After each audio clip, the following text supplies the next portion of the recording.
سلااف ئیرۆ ئام بەرسیفە هەنێک پرسیاران دەدەن کو دەسەری هەر کەسیدایە و ئەس باوەڕم میدیاژی هەنێکی سەری مرۆڤان تەبلی هەف دکەن یعنی هەم ئاگاهین خەلت ددەنەوەن هەمژی دە هزرێواندا خڕفاندنێکی چێ دکەن ئەوژی ئەوەکو گەلو هەرێما کوردستانی داوی لێ دێت ئانا عراق دەخوازە هەرێما کوردستانی داوی لێ بکە ئانا یعنی ئەو پرسگرێکن کو بە بودجە و بە موچێن فەرمانبەرێن هەرێمێ گرێدایە کو سێمەهێن ساڵا چووی پەرە نەگرتن موچە نەگرتن و ئی ساڵژی دگرن ناگرن هێژی نەخویایە ئەم لە سەروەیەکێ شڕۆڤەیەکی زانستی دکەن سەدەما کو ئەموێ ئەرکێ ئەموێ کاری دخەن سەرمەلی خۆ وەک من گوت ئەوە کو بەڕاستیژی میدیایان کوردی کو پرانیەخوا میدیان حیزبینە ئانژی سپۆرت و ئاریکاریەژی حیزب دەستینن ئانژی مێژیەوانژی وەک مێژیە میدیان حیزبی خەڕفیە و مێژیان جڤاکە دەخەڕفێنن کو قاش و عراق ناخوازە پەرەیە موچەیە هەرێمی کوردستانی بدەی داکو هەرێما کوردستانی داوی لێبینی وانە تەسلیم بگرێ و تەسلیمی بەغدایە بکە تەسلیمی ئیرانی بکە تشتێن و ساتێن گوتن لێگەلۆ ئەف چ قاسی ڕاستن ئەم لەسەر ئەڤەیەکێ داخفن و ئەم بەرسیفە هەنێک ئیدایان دەدەن مەسەڵەن هەنێک کەس هەنە مینا ئەم ناوێوان ببێژن ئەو نەعیبە و نەشەرمە مەسەڵەن دکتۆر محمود عوسمان کو مویەک دەسەرێویدا نەمایە سپینە بێ بە عمرێ خۆی داویە ڕابوویە دەبێژە هەگەر کو موچەیە مەعاشێ هەرێمێ کوردستانی فەرمانبەرێن هەرێمێ کوردستانی کارمەندن هەرێمێ کوردستانی ji بەغدایê وەرێ معنەیە هەرێما کوردستانی نامینێ سەروەریە هەرێمی کوردستانی نامینێ لێگەلۆ کەسێک هەیە بەپرسێ محمود عوسمان پەرەیاوی شکوتێ ji بەغدایê nayê پەرەیە نێچیروان شکوتێ ji بەغدایê nayê پەرەیە قوبات تاڵەبانی شکوتێ ji بەغدایê nayê پەرەیە هەمی پەرلەمانتار و سیاسەتمەداران ji بەغدایê nayê پەرەیە پێشمەرگەیان ji بەغدایê nayê ڕاستەوڕاست یعنی ji بەغدایەتێ چما تەنێ هەگەر کو مامۆستایەک پەرێوی ڕاستەوڕاست ji بەغدایê بێن سەروەریە هەرێمێ کوردستانی دکەوێ یعنی بەڕاستی تشتن عەجایب چێ دەبن و میلەتژی باوەڕ دەکا ji بۆی ku وەک من گوت ئەو مەسەلەیە نەتەوی بوونێ سەختەکاریە نەتەوەیی بوون مێژیە مرۆڤان خەڕفاندیە بەڕاستیژی و کەسێکژی نەوێری لە هەمبەری وێ دەرکەوە ji بۆی ku نەوێ خائینکردن نەوێ کافرکردن نەوێ مەلعونکردن نەوێ بێدین و بێ ئیمانکردن یعنی میلەت ژی و سەتر سنۆک بووە ئەوش خوا دەبێژن نویسکار و ڕەوشەنبیر و دکتۆر و مامۆستای زانینگەی و سەرۆکێ فلان ئەنستیتیوتێ و تشتێن وسە کە ئەم لە سەروەیەکی هەنێکی بەدەتایی باخن هەواڵێن هێژم ساڵە 1992 هێژمارە موچەخۆرێن کوردستانê 130,000 کەسە ساڵە 2000 یعنی پشتی 8 ساڵان 450,000 موچەخۆرێن هەرێمی کوردستانê هاتیە تەعینکردن ساڵە 2012 یعنی پشتی 12 ساڵان هێژمارە موچەخۆرن هەرێمی کوردستانی لە گۆری حکوومەتە هەرێمی کوردستانی تەنێ 667,000 لێ لە ji pirva ji sala 2013 ji 667,000 dibe 1,325,000 ev li gorî herêmê Kurdistanê niha بودجە ئانجی موچە لە هەر وڵاتێکی دا کەسێکی ku هەنێکی ئابووری خوێندە بە ئانجی نەتەنێ ئابووری یعنی حقوق خوێندە بە ئانجی ئیدارە خوێندە بێ پابلیک مانجمنت خوێندە بێ ژوەیەکێ فام دیکە لە هەر وڵاتێکیدا لە هەر حکوومەتێکیدا هەگەر یاسایەک تەنەبێ ku بە عەرەبی عراقی ژەڕا دەبێژن القانون الموازنە یعنی یاسایە بودجێ ئانجی بودجەت لاو بە ئینگلیزی هەگەر ku قانونا بودجێ یاسایە بودجە نەبە ئەف حکوومەت بەجا حکوومەتە مەرکەزی دەبێ ئانجی حکوومەتێکی دن دەبە حکوومەتە تورکیا دەبە ئانجی عراقە دەبێ نەکارێ موچێ کەسێکی بشین لەوێ قانونێدا تشتێک هەیە ژێرا دەبێژن بەیانات چییە؟ یعنی وەقاسی موچەخۆرێمە هەنا ئەو موچەخۆر ji فلان ساڵی هاتیە تەعینکردن وەقا ساڵە خزمەت دکا ماڵاوی لە فلانجەیە ناوێوی ئەوە ئەوژی جنسیاوی عراقیە ئانجی ناوێ باو و کالێوی ئەوە نەها 10 ساڵن حکوومەتە هەرێمێ کوردستانی تشتێک وسا نەدایە بەخدای ئەو تێچووە تایێ تێوێ واتایە کو یعنی 10 ساڵ بەریانەها چ بووە وسا دەبە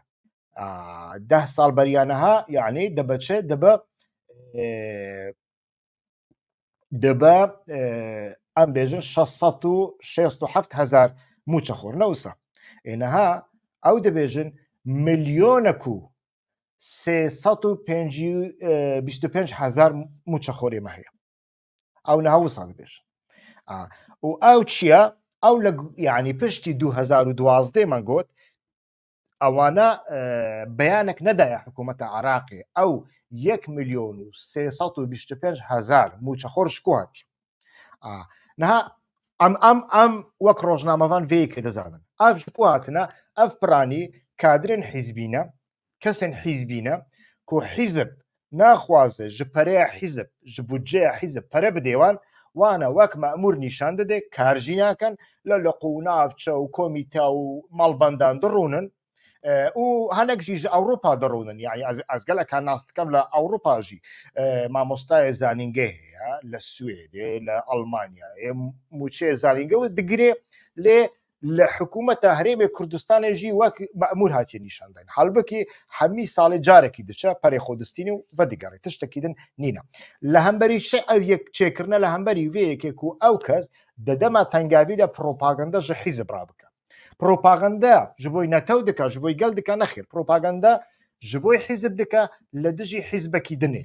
هەگەر یەکێتی بی پرۆپاگەندە لە دژی پەدەکە دیکە هەگەر پەدەکە بێ پرۆپاگەندە لە دژی یەکێتیە دیکە وەکیدن مە نەدیتە و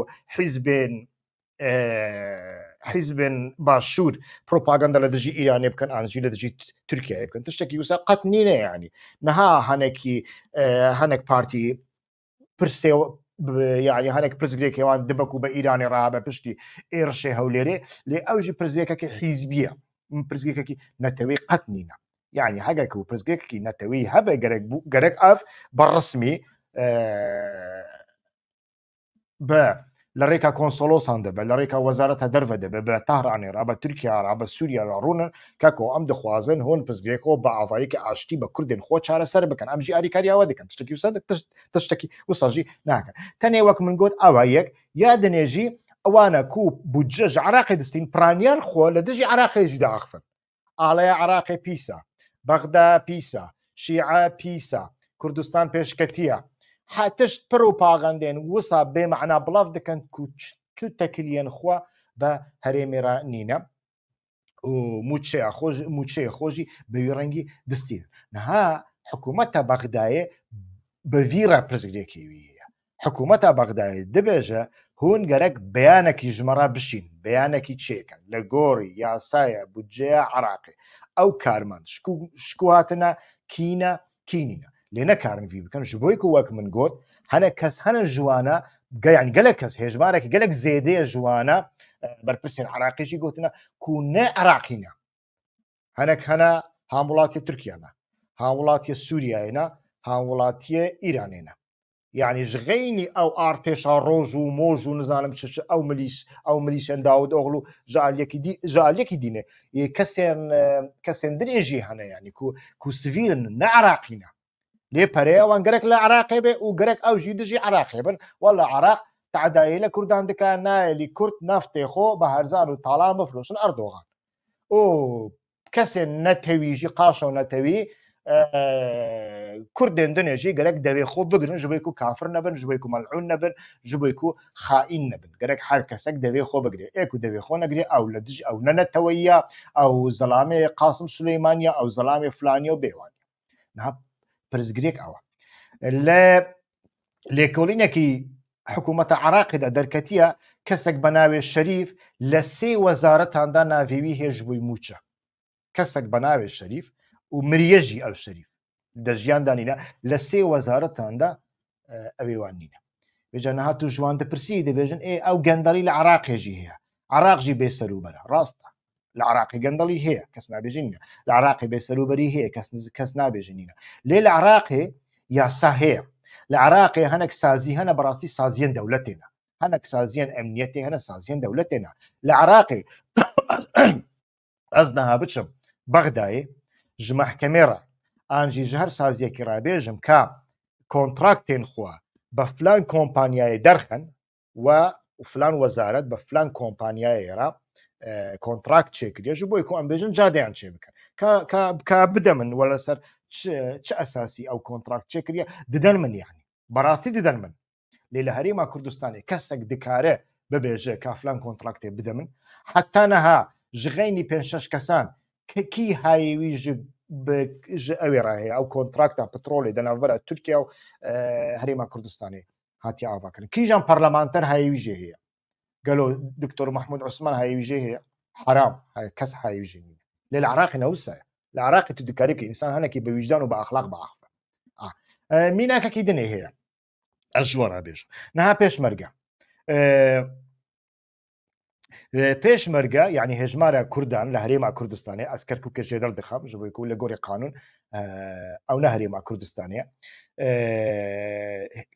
هێژمارە کوردان 4 میلیۆنە نەوسە بە سلێمانی و دهۆک و هەولێر لەوێ 4 میلیۆنێ بەڕسمی ji بۆی موچە 435,000 کەس موچە دەستینە 435,000 کەس موچە دەستینە لێ لە گۆری بایۆمەتری یاسای بایۆمەتری یعنی بایۆمەتری ناسنامەیەکە کیملیکە هەویەیە لە گۆری وێ تەنێ هێژمار 266,000 کەس لە دەنگدانێ پێشمەرگیاندا دەنگدانی تایبەت کوژێرا دەبێژن تەنێ 75,000 پێشمەرگە دەنگێوان خویا دکە و گاواک و ئەمریکی بخوازن و بەرئانینێ ji بۆی پێشمەرگیان بکەن تەنێ 6,000 پێشمەرگە ئامادە دەبن گەلو ئێدنێ لە کوونە ئەو کینە ئەو چما ji بۆی موچە هەنە چما بە فعلی نینە نەها حکوومەتە عراقی دخوازە پێشمەرگە و فەرمانبەرن فعلی ئێک و کار دەکەن ئێک و مۆزەفن مەئمورن ناوێوان دخوازە ڕاستیاوان دخوازە هەگەر لە هەر وڵاتێکی بی لەبێ بەلجیکای بێت و تشتێکی وسا نەکەین موچە نادەن تەیان ممکن نە تشتێکی وسا یعنی نەها حتا ساڵە 2011 هێژمارە فەرمانبەران 630,000 لە گۆری یاسایە بودجێ عراق پشتی وی هون هاتنە نێزی میلیۆنێکی و ئینسان تەعین کردنە و دەبێژن گەرەک بەغدا ژمە نەپرسە ئەو کینە ئەو کینینە کار دکەن کار ناکەن خەڵکێکوونە چ دکەن نەها قەت گەرەک لێپرسینێکی وسا بەمەڕانەکە گەرەک پەرە بدێمە ئەمژی ددەنوە و نەها ئەو پەرە شکو تێداین یعنی ڕاستە وەک مەگوت هێژمارێک جوانە کوردێن ئیرانی دەبن کوردێن عراقی دەبن ئاژی کادرن حیزبی دەبن وەک مامور نیشاندانە لێ ئەوژی زێدەیە یعنی هەنێک پەرە زێدە دمینێ کونینە ئەو کەس ئەو پەرە دەچە بەریکە حیزب چ دکە حیزب دەدەما هەڵبژارنێدا ئانجی دەدەما پرۆپاگەندەیاندا ئانجی دەدەما تشتێکی مینە ڕێفراندۆمێدا لە جادەیاندا وەکی قەرەچیان و پارەیان بەش دکە شتەرا 5,000 شتەرا 1,000 شتەرا 500 کەرەمکە وی کاری بکە ژمەرە لە کیو دەرێ دنیایەدا تشتێکی وسا هەیە ئەو یەک چ تەکلیاخۆ بە مافێ کوردان ڕاهەیە تو تەکلیاخۆ پێ هەیە هەگەر کوردستانە وسا بە ئەو کوردستان هەبە چیە نەبە چیە هەگەر کو ئاڵەیەکی وی هەبێ ئاڵەیە کوردستانێکی وسا هەبە چیە نەبە چیە گەرەک مرۆڤ لە گۆری وێ بەڕاستی بە جەسارەت باخفە لە ناوە کورداندا تشتێک هەیەک و ڕادیکالیزمە فکری قەتنێ هەر تشت پاپەغای حیزبی پاپەغای پۆپولیزمێ میلەت ji çi ditirse ji çi narahat e gerek vî behs nekey millet ji çi hez dike em behsa wê bikin bi wî rengî hûn millet ehmeq dikin ev tenê hemaqetkirina millet e meseleya herêma Kurdistanê tenê ew e ne tiştekî dinê ya dinê jî heger ku niha çareserî tenê ew e tenê çareserî ئەو کەسێن کو ئەو 630,000 کەسێک کو بەڕاستیژی مەمورن ئێک و بەڕاستی بەردەوام دکەن گەرەک ji بەغدایê پەرێوان وەرێ ڕاستە و ڕاست پەرێوان وەرێ و بکەوە دەستێوان نەکەوە دەستی حکوومەتە هەرێمی کوردستانê ji بۆی ku وەک من گوت حکوومەتە هەرێمی کوردستانê دەبێ 1 ملیۆن و 300,000 نزانم 400,000 کارمەندێ من هەیە و عراق پەرە تەنێ پەرەیە 630,000 کارمەندی شاندیە ئەس vê پەرێ تەنێ نیوی دەدەم وە تەفام کرد وسا دەبە یعنی ئەو پەرەیە بەرێک و نیو موچە دەداونوان سەدەم ئەو بوو دەبێژن نا ملیۆنەک و وەقاسە عراقژی تەنێ ji بۆی 630,000 کەسی دشینێ لۆماژی ئەم مەجبورن vê پەرێ نیوی بدەنوە هەر کەس بلا نیوی بگرێ هەگەر کو لە بەغدایê ئەو پەرەوەرێ ڕاستە و ڕاست بکەوە دەستێ موچەخۆرێن هەرێمی کوردستانê پزگێکە کوسا نامینە دەبێ دەرێدا یەک چارەسەری ئەوە چارەسەریە دنێژی ئەوە کو هەرێما کوردستانê خەتایە خۆ قبول بکە بێژە کاکۆ ئەو ناو و لیستێن موچەیە کوبەرێ مەدایەوە ئەو ملیۆنەک و نزانم چەندن ئەوژی هەت کاوان دچە ji بۆی وەک من گوت ناو تێدا هەنا دەژیانێدانی نەمینا شەریف ناو تێدا هەنا نە خەڵکی عراقینە خەڵکی بەشێندنێ کوردستانەیە ناو تێدا هەنا دبەک و نەها لە سۆمالیا بێ لە لیبیا بێ ئەم نزانن ناو تێدا هەنە نەها لە بەرلینەیە لە ستۆکۆڵمێ دژی ڕوونیشتە ساڵێ جارێکی قەرەواتی خۆگرێ دەدا و سواری تیارێ دەبە و دەچە هەولێرێ لەوە لەسەر تەلەڤیزیۆنان هەنێکی داخە بەحسا نەتەویبوونێ دیکە و بەحسا کوردبوونێ دیکە و بەحسا وڵات پارێزیە دیکە پەرێ خودستین و بە دیگەڕ ئەو ژی نابە لۆمان نەها تشتێک و من بیستیە نزانم چ قاسی ڕاستە چ قاسی جەسارەت دکەن تشتێک وسا بکەن لێ بەڕاستیژی خەڵک ناسەکنێ یعنی خەڵک دێ سەرهەڵدانێ بکە و احتیمالە vêyekê hê di serheldanê da jî bibe şer û bibe qetl û am çê bibin wê demê hêzên Iraqî mudaxele dikin û wê demê hêzekî navdewletî mecbûr e mudaxele bike kî mudaxele dike Bexdad dike yani Îran nake Tirkiye nake Bexdad dike wê demê bila kes nebêje Bexdad derbe çê kir Herêma Kurdistanê tune kirin ji holê rakirin mafê Kurdan dixwin Kurdan dikujin tiştek wisa tune yani تشتك وسط الدنيا چارەسەری ji xênî wê nîne yani Bexdad û her hikûmetek ez jî nekarim bûdce bişîm nekarim pere bişînim heta ku li qanûn da nebe li qanûn da nîne tiştek wisa loma jî ihtimalek mezin heye Süleymaniye Yekêtî Niştimaniyê Kurdistan êdî nav û lîsteyên xwe bi aşkira bidê Bexdayê bêje ew kesên min in li filan daîreyê kar dikin ew navê wî ew e nasnamê wî ew e bavê wî ew e li filan cihê hatiye dunyayê و هەگەر ku navê bav û diyawî li daîreya cinsiya Iraqî da hebin bêguman li Bexdayê hebin wê demê mûçe didin wan û pirzgêkek namîne mûçeya hîzban jî heye mûçeya saziyên dinê jî heye mûçeya pêşmergeyan jî heye lê feilî bin gerek yani kesên ku berdewam dikin niha yekêtî tiştekî wisa bike ihtimalê gelek ji we bibêjin yekêtî dixwaze yekêtiya Herêma Kurdistanê xira bike Kurdistanê bike du parça kako Kurdistan kengî bûye kengî yek parça bûye hûn wî jî wek ew ê lê mekin yani Îran Kurdistan dagîr kiriye an jî Tirkiye Kurdistan dagîr kiriye ya Tirkiye li kîjan salî Kurdistan dagîr kiriye gelo Îran ji kîjan salî Kurdistan dagîr kiriye gelo kîjan salî Kurdistan dewlet bûye û Îran dagîr kiriye tiştekî wisa hebûye yani ev tiştane tu ji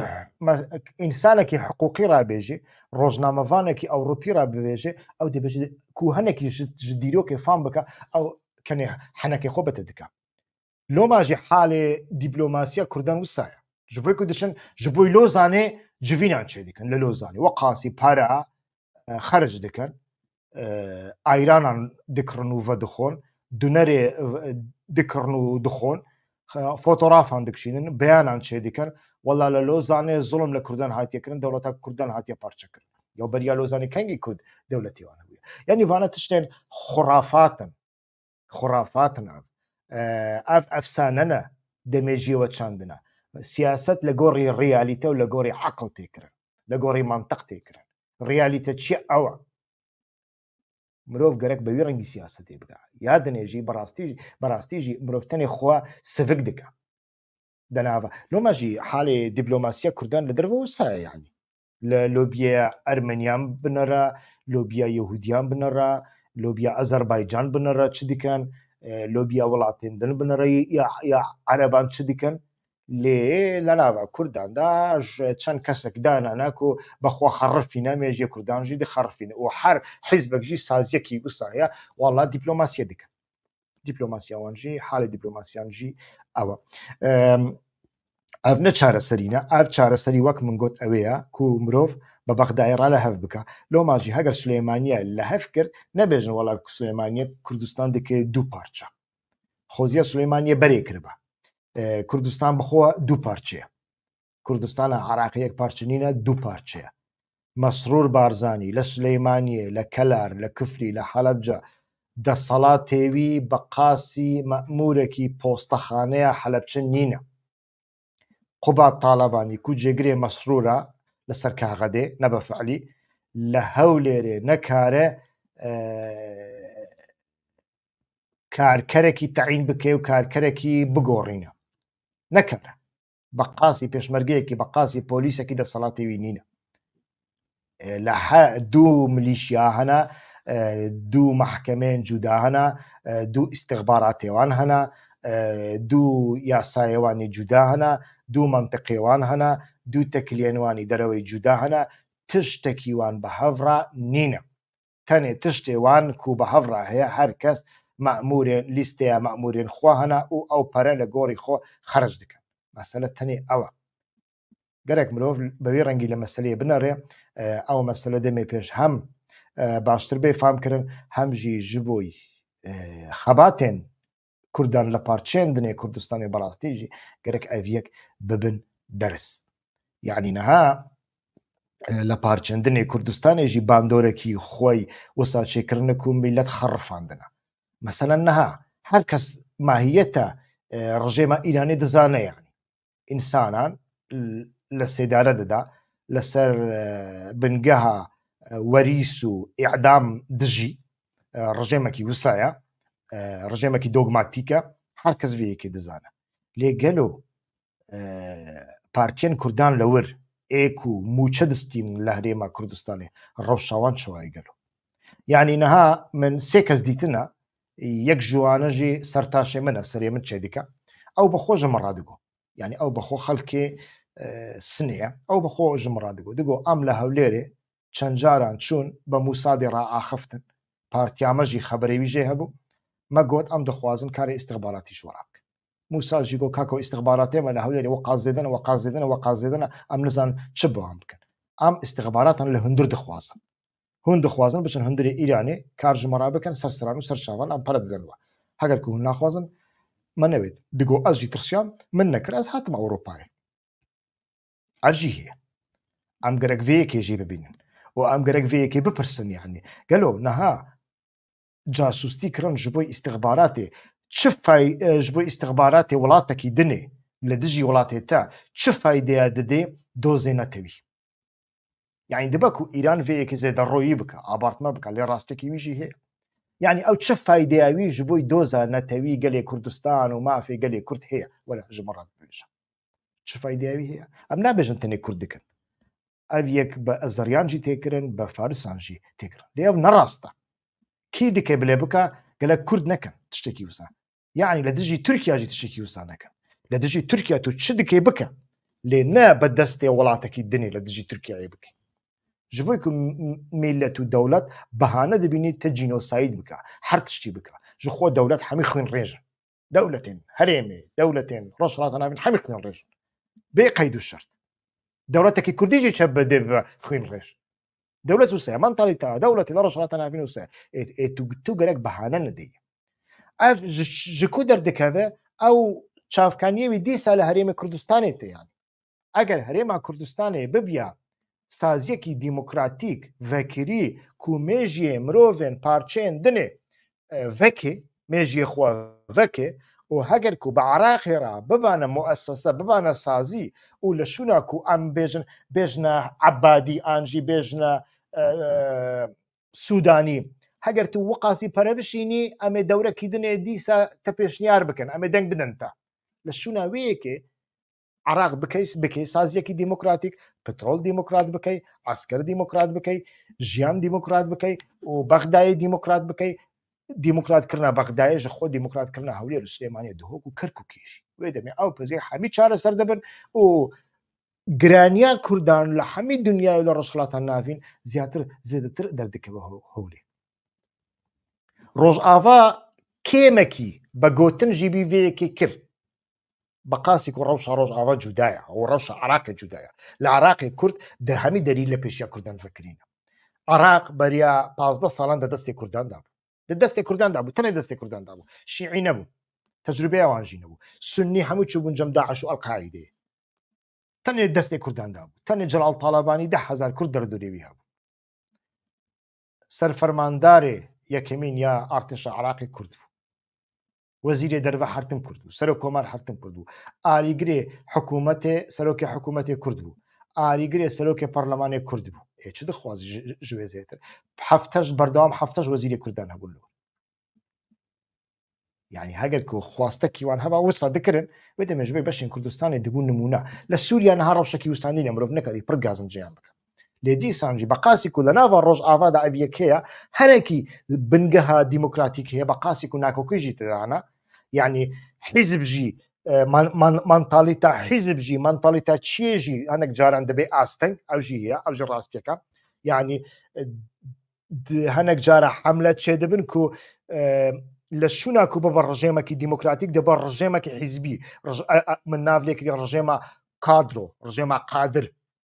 بەرڤە ڕژێمە قادرژی هەنێک جارنە دچە ڕاستە. لێ دیسانژی بە قاسی و زمینێکی دیموکراتی بچووک هەیە مەسەلەن دنیا بە حەز دکە، عەرەب ژێرازینە، تورکمەن ژێرازینە، ئێزیدی ژێرازینە، ئەرمەنی ژێرازینە، ئەڤەک پەرپڕ گرنگە و ئەڤەک بوویە سەدەماڤەیەکێک و هەمی دنیا هەنێک هەست و سۆزێوان ژێڕابە لێ لە باشووری کوردستانی تشتێک کوردستان نەمایە بەڕاستی. حتا بەرنامەکی دنێ سلااو ڕێز دەکرامە خۆ هەوڵ بدەن کەناڵەمەی یوتوبێ سوبسکرایب ئابۆنە بکەن، هەگەر پرسیارێەوە هەبن کۆمنت بنویسن، دەمێ پێش ئەس بە قاسی ئیمکان هەبە ئەزێ بە دلێکی پڕ بەرفرە بەرسیفاوە بدەم و هوندکارن نێری نەخۆشی بینن سەر زمان و ڤیددیۆمەش دۆست و هەواڵی خۆرە بشین. سلااو ڕێسی وە خۆشنە.